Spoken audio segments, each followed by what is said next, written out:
ناظرین، رمضان المبارک کا بابرکت مہینہ ہم پر سایہ فگن ہونے والا ہے، اور یہ مہینہ ہمیں ایک بہت بڑی خوشخبری دینے آیا ہے۔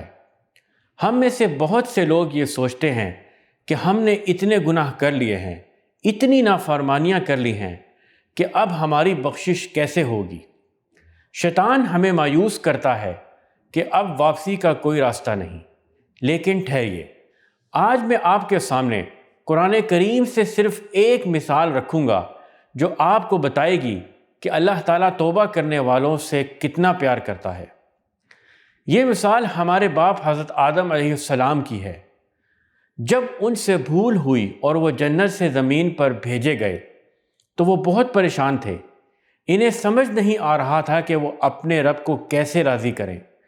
وہ معافی مانگنا چاہتے تھے مگر الفاظ نہیں مل رہے تھے۔ پھر کیا ہوا؟ کیا اللہ نے انہیں دھتکار دیا؟ ہرگز نہیں۔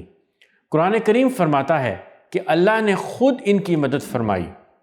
اس وقت آدم علیہ السلام نے اپنے رب سے چند کلمات سیکھ کر توبہ کی، جس کو اس کے رب نے قبول کر لیا، کیونکہ وہ بڑا معاف کرنے والا اور رحم فرمانے والا ہے۔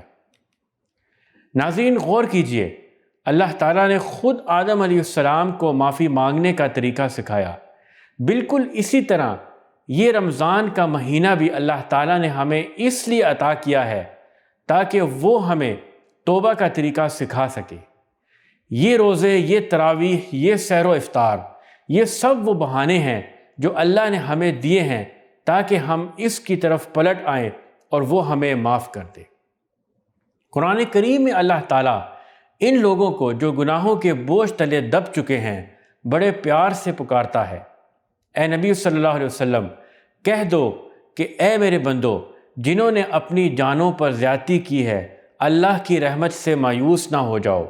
یقیناً اللہ سارے گناہ معاف کر دیتا ہے، وہ تو غفور الرحیم ہے۔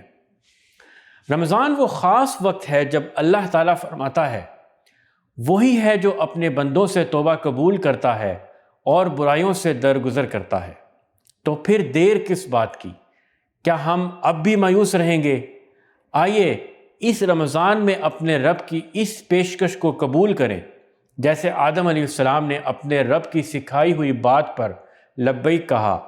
ہم بھی اس رمضان کو غنیمت جانیں اور توبۃ النصوح، سچی توبہ کر لیں تاکہ اللہ ہماری برائیوں کو بھی دور کر دے اور ہمیں وہ کامیابی عطا فرمائے جس کا وعدہ اس نے ایمان والوں سے کیا ہے۔ اللہ ہمیں اس رمضان میں سچی توبہ کی توفیق عطا فرمائے۔ آمین یا رب العالمین۔